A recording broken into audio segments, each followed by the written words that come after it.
Hi, I'm Dr. Amy Robbins, and welcome to Life, Death, and the Space Between podcast. I'm a clinical psychologist and medium, and here we explore life, death, consciousness, and what it all means.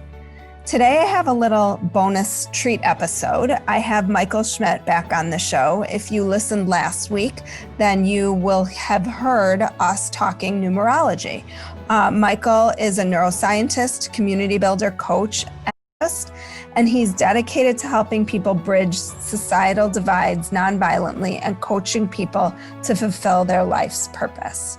Michael earned a PhD in neuroscience and spent 12 years in an academic career. He was devastated when his mom passed away from pancreatic cancer in 1998. And by working through his pain and loss, he began to explore his spirituality and intuition intentionally, studying mediumship, chakras, spiritual healing, and numerology. He has melded these methods into a unified system and does intuitive readings for people who magically find him. And I was lucky enough to magically find him. Welcome. Thank you. Back. Yes, good to be back. Hi, everybody. It is finally January 2021, and I'm so excited for my January podcast this year and for all my podcasts that I've recorded so far. I think you guys are all in for such a treat. Wanted to remind everybody that I'm getting going on my course, my program. So if you haven't had a chance yet to sign up for that, you can go to my show notes. There's a link for the waitlist for the course. Also, if you haven't signed up for my newsletter, I switch things up a bit. So you'll be getting soul wisdom some weeks, ways to stay grounded, some other tips, and some insight into just why, facing our fears of death and really exploring and opening ourselves up and expanding our own ability to connect to our own soul and essence is so very important. So head on over to dramyrobbins.com and subscribe to my newsletter. Also, if you haven't rated and reviewed and subscribed to the podcast yet, it's been a while since I just asked for people to do that. So if you could just take a minute and subscribe, I would greatly appreciate it. Also, any ratings and reviews are really appreciated as well. So here is to a wonderful 2021 for everybody and a new season of life, death, and the space between. So we are going to You did a reading for me as part of me trying to understand this whole numerology thing. And so we're going to dig into that a little bit to help people sort of see how this all works. So this is new for both of us because I've never had my numbers read. And you tell us how you normally work when you do a reading like this. Sure. So the way that I work is I combine a chakra reading with numerology. And with the chakras, what I realized in my own training and learning about it is that there's a lot going on, and trying to keep track of it all is challenging. And I also discovered that my hands seem to know a lot more about healing than my mind does. So I actually started to, rather than see or channel a chakra, I started to just try to feel them with my hands. And so then it's like, well, how do I communicate with my hands? And so that led to me creating a series of drawings that I create about the different chakras that people have. So my first step is to create a drawing of all the chakras. And I work with 12 different chakras. And then I also create a drawing of the domains of consciousness. So, many spiritual disciplines refer to, the human existence as physical, emotional, mental, and spiritual. And we devote some aspect of our consciousness to each of those different domains. And so I sort of assess how much of your consciousness is devoted to each of those. And then where does the numerology piece fit into that? So then once I've created that, then I put someone's number into my spreadsheet and I generate all their numbers. And so what I find is that these numbers match up pretty well with what I see in my drawings. And it sort of helps either helps interpret the others. So when I so like in the chakras, I can see where someone is in conflict, right? And so like if you, and this is actually not for you, but if someone's heart chakra is out of alignment, they're in some kind of conflict about how to express themselves in those themes. And then often those people will have a 6 or a 9 in their numerology chart. And 6s are the caretaker. So they're sort of like the empath that is focused on their family, their tribe, their community, or the 9, which is the compassionate humanitarian, or in my mind, the empath that is focused on all of humanity or all the world, but both empaths. And so, so if you have a misaligned heart chakra and you have a prominent 6 or a 9, I sort of know that those things are linked. Gotcha. Okay. And so I go through that with all the different chakras and all the different numbers. And then there is just some purely like intuitive aspect of it, of like, and what I sort of try to do is feel if everything was aligned on the chakra drawing, what would have to shift? That's basically the question that I ask. What would have to shift for everything to feel like it's in alignment? And then usually I gravitate to one or two places in the chakra drawings that feel like if those moved, everything else would move. Gotcha. Okay. And I can then relate that to the numbers. So, I mean, there is a bit of just intuitive synthesis, which is why I spend time writing out an email just to get it all like laid out. Okay. So let's walk through this a little bit. Do you want to start, or do you want me to read kind of what you sent, or? Well, why don't you read what I sent, and then you can sort of, if something feels excessive or too much detail for the show, you can just filter that. And then we can talk about, the meaning of that and maybe where that came from and why I came to that. So you said the essence of your reading is the fundamental tension of self versus others, personal will versus divine will, and using the power for the benefit of all and not just the self. So what does that mean exactly? So that is the synthesis of everything that I found. And so when I looked at the chakras and the numerology, your heart's desire number, that soul urge, right? The motivation is a 1. And it's actually a 19 1, which is that karmic debt number, which is about right use of power, right? And so somehow there's this rebalancing that needs to happen around your identity as yourself versus dependence, right? Your individual path versus dependence, and the right use of power. And what I also noticed is like the 8th chakra, which is about divine love, but also karmic residue, was one of the chakras that was misaligned. And actually most of your chakras were very aligned. So it was in but the fact that one was the one that was the most off, sort of like corroborated what the numbers were saying. So what's interesting about your numbers is that you have that 6 life path. Again, the caretaker, right? The empath, who's a caretaker for their family, for their tribe, for their community, for your listeners, right? It's it's all about learning how to do that. Yeah, right. Exactly. For all of that. And yet the motivating factor is about self and not wanting to lose your sense of self. And so to me, that was that tension that was there, that was present. When you say the motivating factor, what do you mean by that? Well, what is the thing that you wake up wanting to fulfill on?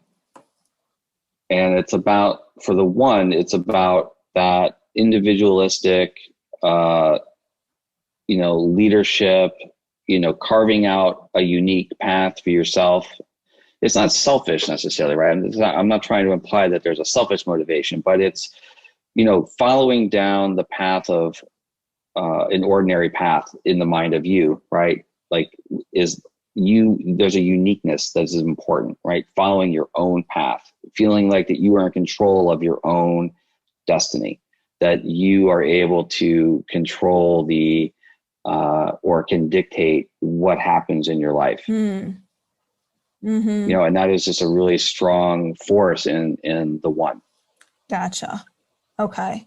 And so that came out of the karmic debt number. That's, in the heart's desire. And then you said there are things that can be said that you likely already know. You are a creative powerhouse capable of creating something from nothing, allowing creations to unfold naturally, and you infuse your creations with both the masculine and feminine.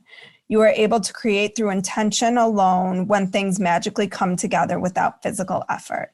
You have the will and the vision to initiate creative projects, and you are capable of doing this in concert with the others and the divine. You have a deep sense of responsibility for others, the world at large, yet wrestle with independence and dependence. So that is kind of a continuation of what? Yes, but I can point to specific things in the reading that led to those statements. So creating something from nothing is all about the second chakra. Mm-hmm. Allowing creations to unfold naturally is about the fifth chakra. So in one sense, the second chakra really creates through chaos versus order, right? And so wielding that, you have to have some disorder in order for something new to occur. Right. But then you also need some order. Otherwise, it's just going to spiral out of control. Whereas the fifth chakra is about, it creates through uncertainty. So allowing, again, if everything is certain, then nothing new is possible. So it's, similar, but different, right? So allowing uncertainty, just waiting until the last moment to allow the creation to be what it's supposed to be. Mm-hmm. Versus creating certainty, which is now it is an entity, whatever that is. So it's a very different kind of creation. So that people that create through the fifth chakra would be, the folks that can take something and reorder it or change it, really creatively move things around so that it is the right thing for the right audience for the right moment. Whereas the second chakra is really about just generating something that never existed before. Gotcha. So slightly different aspects, and right? Is any of that connected to my numbers or to my? It is. So we have one more chakra. So then there's the 10th chakra, which is about creating with the divine and with intention. And one of the qualities of the 10th chakra is that blended masculine and feminine. So people that are really strong in the 10th chakra are not overly masculine or overly feminine. They're much more balanced.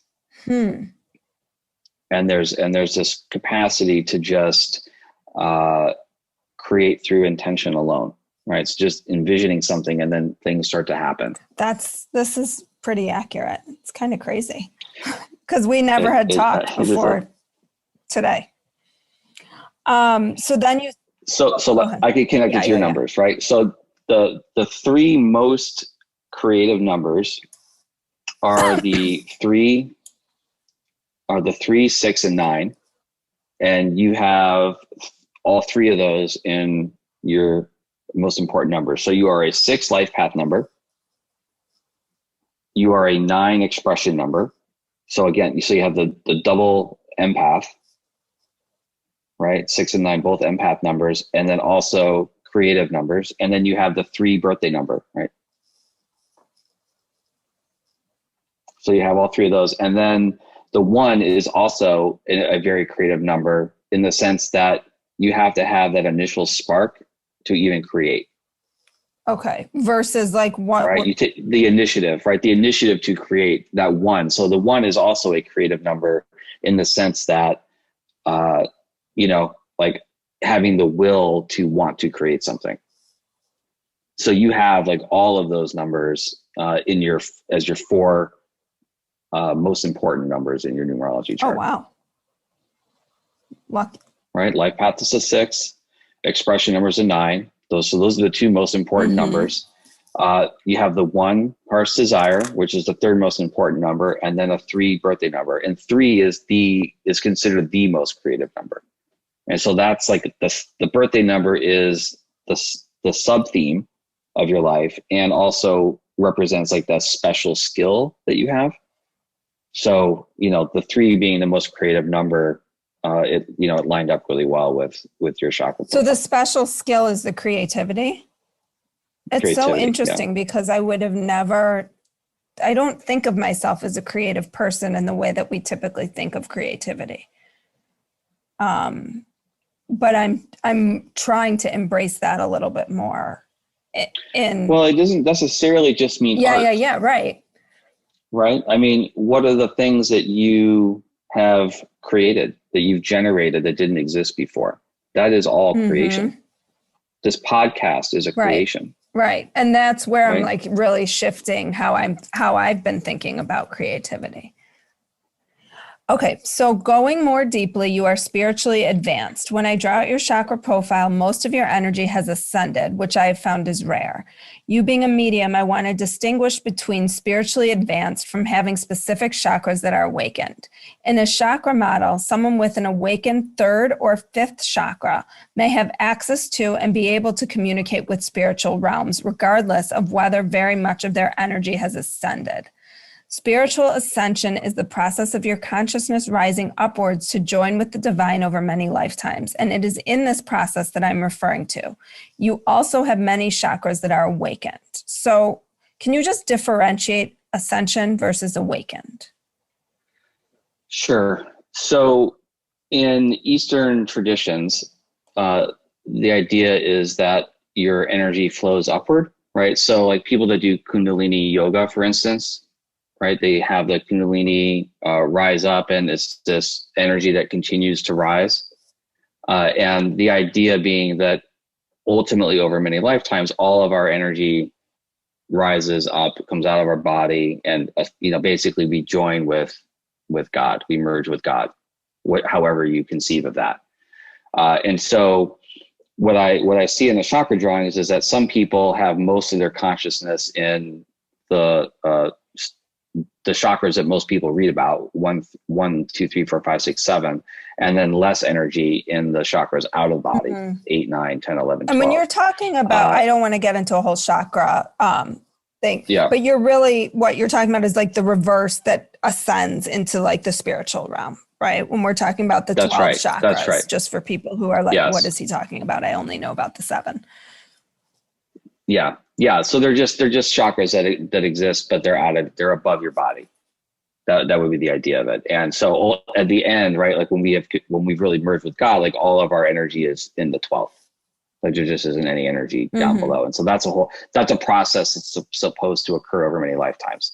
And so you have a lot of energy or a lot of your consciousness in those out of body chakras. And it's not something that people really notice because it's not really time bound. Okay. Because it's not in body. So, I think that but if you were to read the themes, like if I were to send you things and you were to read the themes, you would start to see how some of these things just occur without you really, it's like being a fish in water. Like you don't notice the water, you would start to be able to place yourself in that. And so what do chakras that are awakened look like? So that is, if the ascension process is the overall process, then the awakening process is like a part of that, and that each chakra has to go through its own process for the energy to ascend. And one of the stages of that is for it to become awakened. And so when it's just in the physical realm, then all of these sort of like intuitive abilities are dormant. And when that chakra awakens, then those sort of like spiritual abilities sort of emerge spontaneously.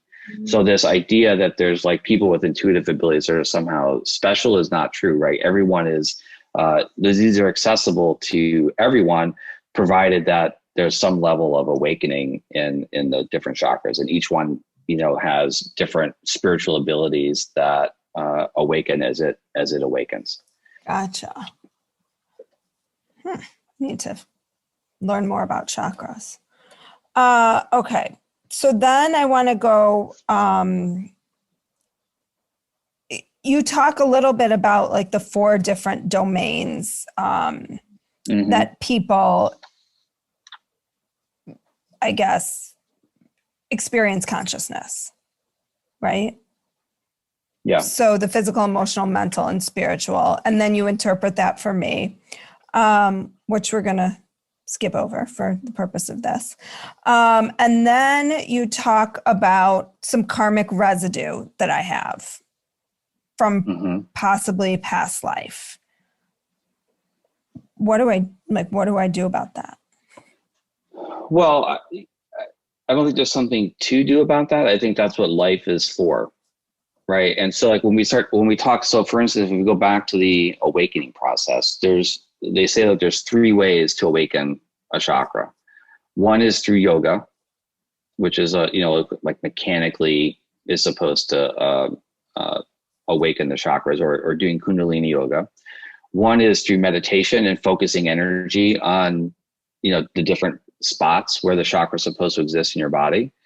And then the third way is just using the chakra, right? Which again is basically life, right? So like life is, in essence, is the process to awaken, to spiritually awaken.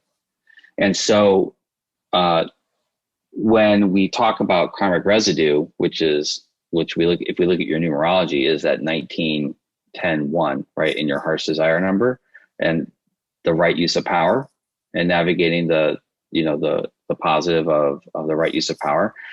There's nothing specific to do with that number other than what you're already doing. I think the benefit of seeing it or talking about it is being able to place yourself, right? And maybe there are things that in your life, or themes in your life, that didn't seem connected, that start to make more sense. And it can give you some intention around how to, contend with those. Okay. And then can you just speak a little bit to, I'm not going to kind of read through all of this other piece, but one of the things you talked about was a squiggle and a swirl that you see in the chakras, and that help you to see where a person, in what consciousness domain there might be something off as well, right? Yeah. So this is something that what I do is I draw circles of different sizes for each domain. And so when the circle's big, I know that they devote a lot of consciousness to that domain, and when it's small, they devote less. And what I discovered is sometimes my hand doesn't want to draw a solid circle. It draws more of like a broken up circle, right? Where it's like a little, like more of a squiggle than an actual circle. And sometimes it's even more like a swirl. Okay. And I think the easiest way to understand this is just if we just talk physically. So what I found is that when people have some kind of like physical health issue, if it's minor, like let's say like I'm anemic, right? Or I have, some other kind of, metabolic issue like diabetes, I'll see a squiggle, right? Something that's not quite a solid circle, but there's a vulnerability there. Whereas people that are really significantly ill, like have cancer, like late stage cancer, or they're actually some kind of like life-threatening physical ailment, it's like a swirl. It doesn't even resemble a circle anymore. And so, these seem to show up in the different domains as well. Gotcha. And so if it's a full circle, you're good. Well, it doesn't mean there's not issues, right? But if there's no evidence of like either a vulnerability or an illness. Okay. Just a note to everybody, I had some squiggles. They're more common than you would think.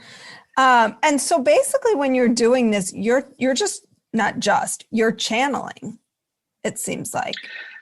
Yeah, I mean, well, my hands are for sure. I mean, the drawings are helpful because, well, so for instance, one of the reasons why I had struggled early on with mediumship was that I always wanted to understand the message, And so my wanting to understand it got in the way of actually just hearing the words.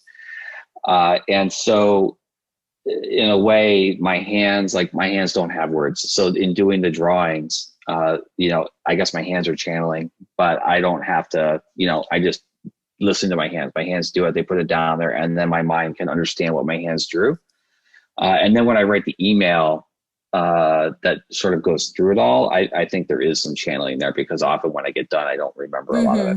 Mm-hmm. Well, this was so enlightening for me and fascinating for me to read through and just see and think about what. I didn't go into the whole reading because some of it is a little bit more personal, so I'll save that. But I just wanted to say thank you so much for this. And what's so unique about you is the way you pair these two pieces together. So it's almost like a checks and balances for making sure that all of this makes sense. I think they work together really well. And they capture different elements that I think together create a bigger picture than either system would alone. So again, if people want to find you and they want their own reading, let them know where they could do that. You can contact me at readings@jmichaelschmidt.com. Awesome. Well, thank you again, Michael, for your time today. Thank you. It was great being here. Awesome. Thanks. Like what you heard today and want to hear more? Wondering what comes next and what it all means? Head over to Apple Podcast, Spotify, Stitcher, Google Play, or anywhere you get your podcasts and hit subscribe. Also, if you could take a minute to rate and review my podcast, I would really appreciate it. Stay tuned as we continue to explore life, death, and the space between.